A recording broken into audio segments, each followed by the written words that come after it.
Welcome to the Deep Dive.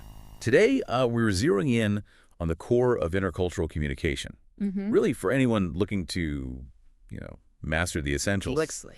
This deep dive is going to unpack some key concepts, the theories, the definitions, basically the building blocks you need. Right. Our mission, well, it's pretty straightforward.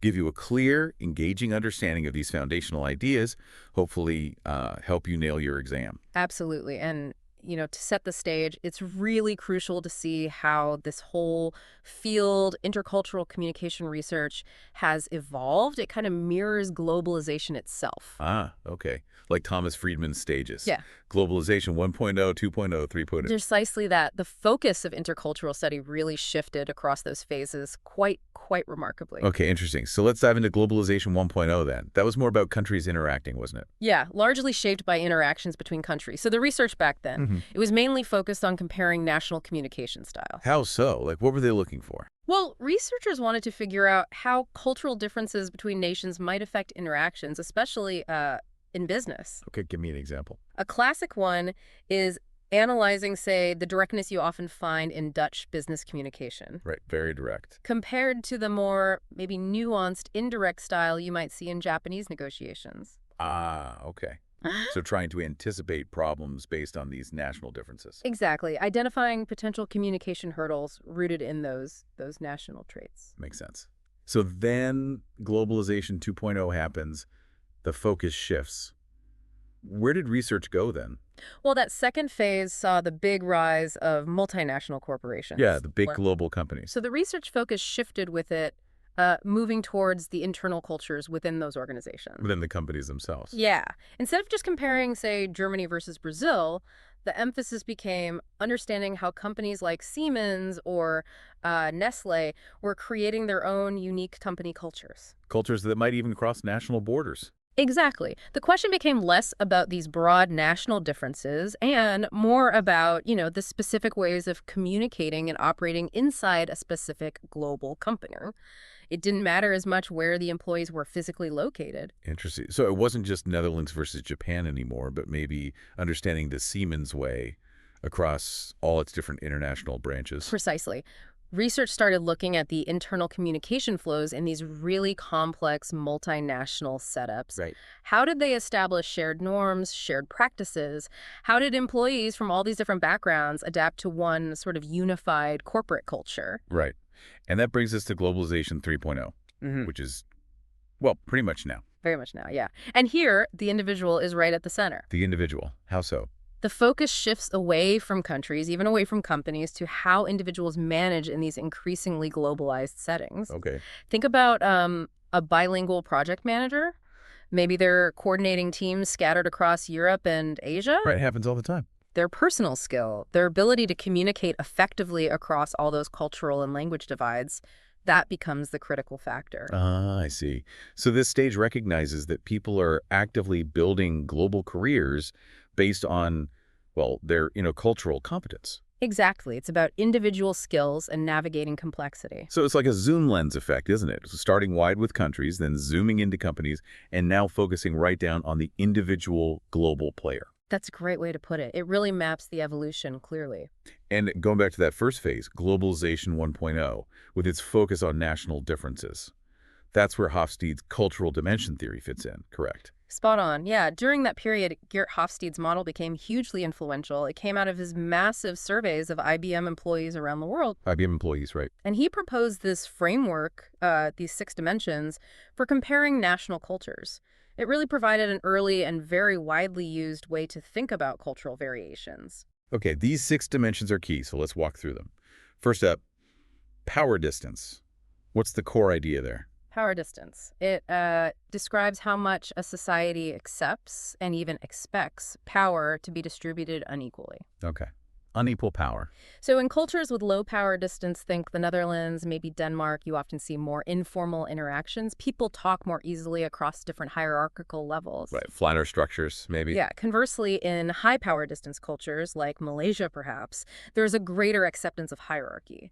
Relationships and communication are often more formal, based on status and position. Okay, so informal interaction versus clear respect for authority. Got it. Next one, individualism versus collectivism. This one comes up a lot.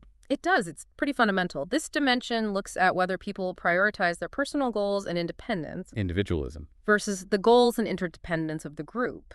The family, the company, the nation. That's collectivism. And examples. Well, the United States is often pointed to as highly individualistic. Yeah. Personal achievement, autonomy, those are really emphasized. Okay. In contrast, Japan is generally seen as more collectivistic. Group harmony, loyalty to the group, collective well-being often take precedence over what one individual might want. Personal goals versus group loyalty. Clear. What about the third one? Masculinity versus femininity. The names sound a bit dated, maybe. The terminology can definitely be a bit misleading if you take it literally. In Hofstede's model, masculinity isn't about gender roles in the modern sense. It refers to cultures that emphasize assertiveness, competition, material success. Okay, achievement-oriented. Yeah. Japan, for instance, tends to score high on this dimension in his framework. Femininity, on the other hand, describes cultures that place more value on cooperation, caring for others, quality of life. More relationship-oriented. You could say that. The Netherlands is often used as an example of a more feminine culture in this model, valuing consensus building and relationships. Okay, so achievement and competition versus nurturing and collaboration, kind of. Dimension 4, uncertainty avoidance. What's that about? Uncertainty avoidance reflects how comfortable a society is with ambiguity, with unstructured situations, with the unknown, basically. So how much they dislike uncertainty. Exactly. Cultures with high uncertainty avoidance, like Greece is often cited, tend to prefer clear rules, structured environments. They generally have a lower tolerance for risk. They like predictability. Yes, they value predictability. They try to minimize uncertainty through, established procedures, laws, social norms. Okay. Makes sense. Fifth dimension, long-term versus short-term orientation. How does time come into play? This one looks at a society's time horizon. Is the focus on the future or more on the present and past? Right. Cultures with a long-term orientation, China is a frequent example, often prioritize things like perseverance, thrift, investing in the future. You might see this in their focus on education or long-term economic planning. Planning for the long haul. Yeah.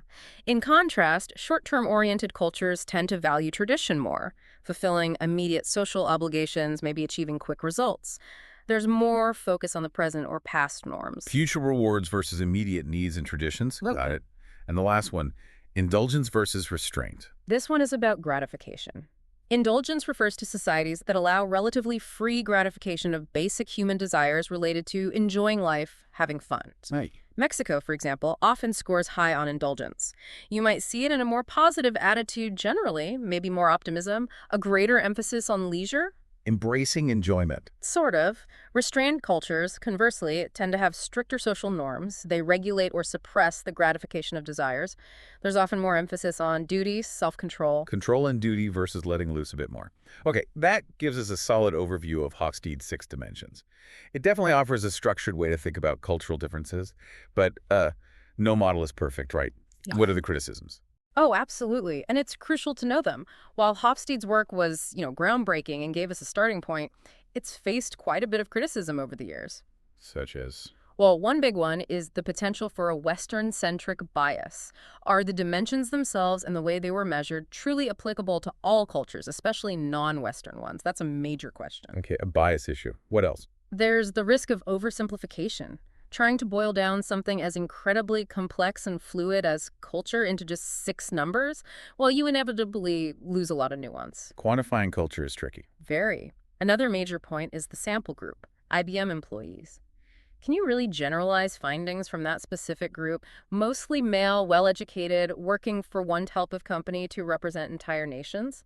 Probably not. Ignores a lot of internal diversity. Exactly. It overlooks huge variations within any country, based on class, ethnicity, region, gender, age. You name it. Right. Any other major critiques? Yeah, critics also argue it presents a rather static, almost essentialist view of culture. Like, culture is this fixed, unchanging thing that defines a nation. When really it's dynamic, changing all the time. Precisely. It's constantly evolving, shaped by globalization, migration, technology, so many factors.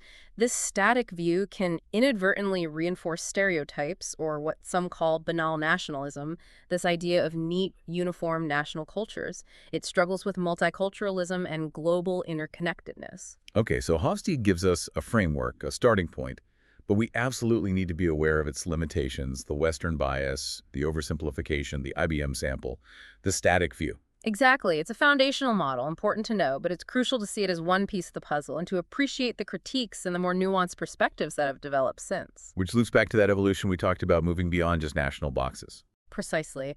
This whole discussion really highlights that journey from broad national comparisons in Globalization 1.0, where Hofstede was key, to looking at companies, and now focusing on individual experiences in our super interconnected world.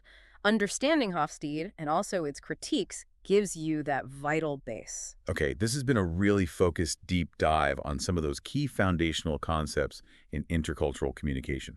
Really good stuff for exam prep. And remember, for a full summary of all this material, plus practice tests to help you really solidify your understanding, be sure to visit gradeguru.nl. Yeah, definitely check that out. So, just to recap quickly, we traced how intercultural communication research evolved alongside globalization, Friedman's three stages, Yeah. country, company, individual. Right.